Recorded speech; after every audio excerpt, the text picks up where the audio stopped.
तो भगवान की जय। प्यारे कृष्ण कन्हैया लाल की जय। श्रीमद् वाल्मीकि रामायण युद्धकांड चल रहा है, द्वितीय खंड का, और 89वां सर्ग है आज। एकोननवतितमः सर्गः। विभीषण का राक्षसों पर प्रहार, उनका वानर यूथपतियों को प्रोत्साहन देना, लक्ष्मण द्वारा इंद्रजित के सारथी का और वानरों द्वारा उसके घोड़ों का वध। लक्ष्मण और इंद्रजित को दो मदमत्त हाथियों की भांति परस्पर विजय पाने की इच्छा से युद्धासक्त होकर जूझते देख उन दोनों के युद्ध को देखने की इच्छा से रावण के बलवान भाई शूरवीर विभीषण सुंदर धनुष धारण किए उस युद्ध के मुहाने पर आकर खड़े हो गए। वहां खड़े होकर उन्होंने अपने विशाल धनुष को खींचा और राक्षसों पर तेज धार वाले बड़े बड़े बाणों को बरसाना आरंभ किया। जैसे वज्र नामक अस्त्र बड़े बड़े पर्वतों को विदीर्ण कर देते हैं, उसी प्रकार विभीषण के चलाए हुए वे बाण, जिनका स्पर्श आग के समान जलाने वाला था, राक्षसों पर गिरकर उनके अंगों को चीरने लगे। विभीषण के अनुचर भी राक्षसों में वीर श्रेष्ठ थे, अतः वे भी सम्रांगण में शूल, खड्ग और पट्टिशों द्वारा वीर राक्षसों का संहार करने लगे।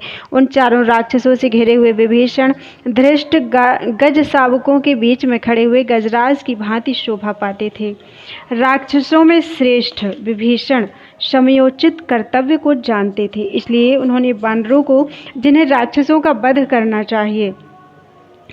करना प्रिय था, युद्ध के लिए प्रेरित करते हुए यह समय के अनुरूप बात कही। वानरेश्वरों, आप खड़े खड़े क्या देखते हो? राक्षस राज रावण का यह एकमात्र सहारा है जो तुम्हारे सामने खड़ा हुआ है। रावण की सेना का इतना ही भाग अब शेष रह गया है। इस युद्ध के मुहाने पर इस पापी राक्षस इंद्रजित के मारे जाने पर रावण को छोड़कर उसकी सारी सेना को मरी हुई ही समझो। वीर प्रहस्त मारा गया, महाबली निकुंभ, कुंभकर्ण, कुंभ तथा निशाचर धूम्राक्ष भी काल के गाल में चले गए।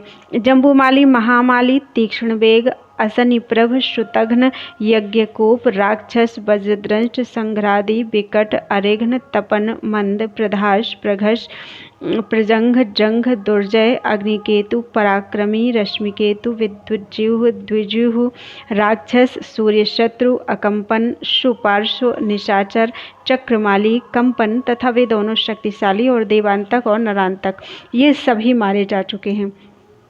इन अत्यंत बलशाली बहुसंख्यक राक्षस शिरोमणियों का वध करके तुम लोगों ने हाथों से तैरकर समुद्र पार कर लिया है। अब गाय के खुर के बराबर यह छोटा सा राक्षस बचा हुआ है, अतः इसे भी शीघ्र ही लांघ जाओ।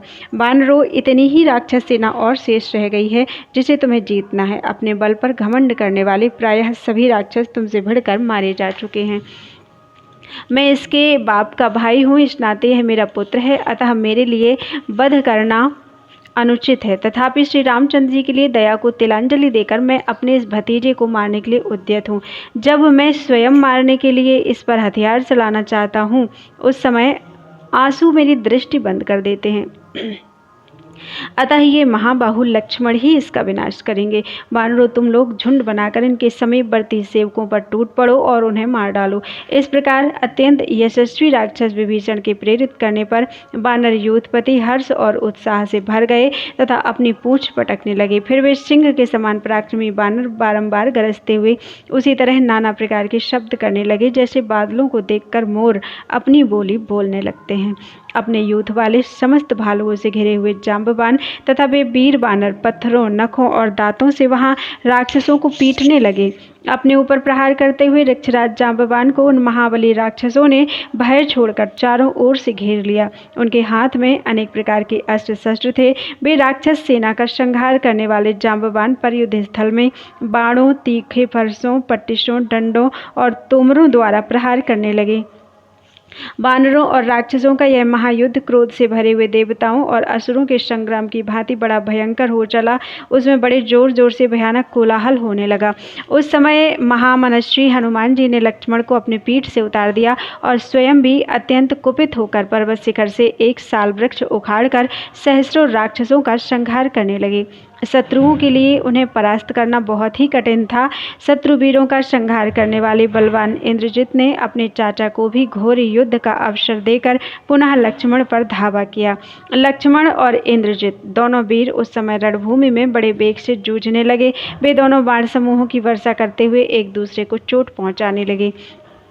वे महाबली वीर बाणों का जाल सा बिछाकर बारंबार एक दूसरे को ढक देते थे, ठीक उसी तरह जैसे वर्षा काल में वेगशाली चंद्रमा और सूर्य बादलों से आच्छादित हो जाया करते हैं। युद्ध में लगे हुए उन दोनों वीरों के हाथों में इतनी फुर्ती थी कि तरकस से बाणों का निकलना, उनको धनुष पर रखना, धनुष को इस हाथ से उस हाथ में लेना, उसे मुट्ठी में दृढ़तापूर्वक पकड़ना, कान तक खींचना, बाणों का विभाग करना, उन्हें छोड़ना और लक्ष्य वेदना आदि कुछ भी दिखाई नहीं पड़ता था।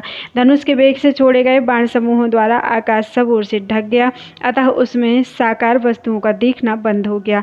लक्ष्मण रावण कुमार के पास पहुंचकर रावण कुमार लक्ष्मण के निकट जाकर दोनों परस्पर जूझने लगे। इस प्रकार युद्ध करते हुए जब वे एक दूसरे पर प्रहार करने लगते तब भयंकर अव्यवस्था पैदा हो जाती थी। क्षण क्षण में यह निश्चय करना कठिन हो जाता था कि अमुक की विजय या पराजय होगी। उन दोनों के द्वारा वेगपूर्वक छोड़े गए तीखे बाणों से आकाश ठसाठस भर गया और वहां अंधेरा छा गया। वहां गिरते हुए बहुसंख्यक अस्त्रों और सैकड़ों तीखे सहायकों से संपूर्ण दिशाएं और विदिशाएं भी व्याप्त हो गईं।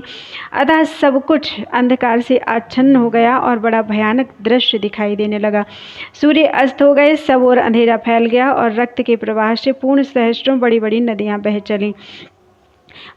मांसभक्षी भयंकर जंतु अपनी वाणी द्वारा भयानक शब्द प्रकट करने लगे। उस समय ना तो वायु चलती थी और ना आग ही प्रज्वलित होती थी। महर्षिगण बोल उठे, संसार का कल्याण हो। उस समय गंधर्वों को बड़ा संताप हुआ। वे चारणों के साथ वहां से भाग चले। तदनंतर लक्ष्मण ने 4 बाण मारकर उस राज सिंह के सोने के आभूषणों से सजे हुए काले रंग के चारों घोड़ों को बांध दिया। पानीदार सुंदर पंख वाले और चमकीले भल्ल से जो इंद्र के वज्र की समानता करता था तथा जिसे कान तक खींचकर छोड़ा गया था, रणभूमि में विचरते हुए इंद्रजित के सारथी का मस्तक शीघ्रतापूर्वक धड़ से अलग कर दिया गया। वह वज्रोपम बाण छूटने के साथ ही हथेली के शब्द से अनुनादित होकर सनसनाता हुआ आगे बढ़ा था। सारथी के मारे जाने पर महातेजस्वी मंदोदरी कुमार इंद्रजित स्वयं ही सारथी का भी काम संभालता, घोड़ों को भी काबू में रखता और फिर धनुष को भी चलाता था। युद्ध स्थल में उसके द्वारा वहां सारथी के कार्य का भी संपादन होना दर्शकों की दृष्टि में बड़ी अद्भुत बात थी। इंद्रजित जब घोड़ों को रोकने के लिए हाथ बढ़ाता तब लक्ष्मण उसे तीखे बाणों से बेधने लगते और जब वह युद्ध के लिए धनुष उठाता तब उसके घोड़ों पर बाणों का प्रहार करते थे। उन छिद्रों अर्थात बाण प्रहार के अवसरों में शीघ्रतापूर्वक हाथ चलाने वाले सुमित्रा कुमार लक्ष्मण ने सम्रांगण में निर्भय से विचरते हुए इंद्रजित को अपने बाण समूहों द्वारा अत्यंत पीड़ित कर दिया। समरभूमि में सारथी को मारा गया देख रावण कुमार ने युद्ध विषयक उत्साह त्याग दिया। वह विषाद में डूब गया। उस राक्षस के मुख पर विषाद छाया हुआ देखकर ये बानर यूथपति बड़े प्रसन्न हुए और लक्ष्मण की भूरी भूरी प्रशंसा करने लगे। तत्पश्चात प्रमाथी, शरभ, रभस और गंधमादन इन 4 बानरों ने अमरस से भरकर अपना महान वेग प्रकट किया। वे चारों बानर महान बलशाली और भयंकर पराक्रमी थे। वे सहसा उछलकर इंद्रजित के चारों घोड़ों पर कूद पड़े। उन पर्वताकार बानरों के भार से दब जाने के कारण उन घोड़ों के मुखों से खून निकलने लगा। उनसे रौंदे जाने के कारण घोड़ों के अंग भंग हो गए और वे प्राणहीन होकर पृथ्वी पर गिर पड़े। इस प्रकार घोड़ों की जान ले इंद्रजित के विशाल रथ को भी तोड़ फोड़कर वे चारों बानर पुनः वेग से उछले और लक्ष्मण के पास आकर खड़े हो गए। सारथी तो पहले ही मारा गया था। जब घोड़े भी मार डाले गए तब रावण कुमार रथ से कूद पड़ा और बाणों की वर्षा करता हुआ सुमित्रा कुमार की ओर बढ़ा। उस समय इंद्र के समान पराक्रमी लक्ष्मण ने श्रेष्ठ घोड़ों के मारे जाने से पैदल चलकर युद्ध में तीखे उत्तम बाणों की वर्षा करते हुए इंद्रजित को अपने बाण समूहों की मार से अत्यंत घायल कर दिया। इत्यार्षे श्रीमद् रामायणे वाल्मीकि आदिकाव्ये युद्धकांडे 1990तमः सर्गः। इस प्रकार से वाल्मीकि निर्मित आर्ष रामायण आदिकाव्य के युद्धकांड में 89वां सर्ग पूरा हुआ। बोलो वृंदावन बिहारी लाल की जय।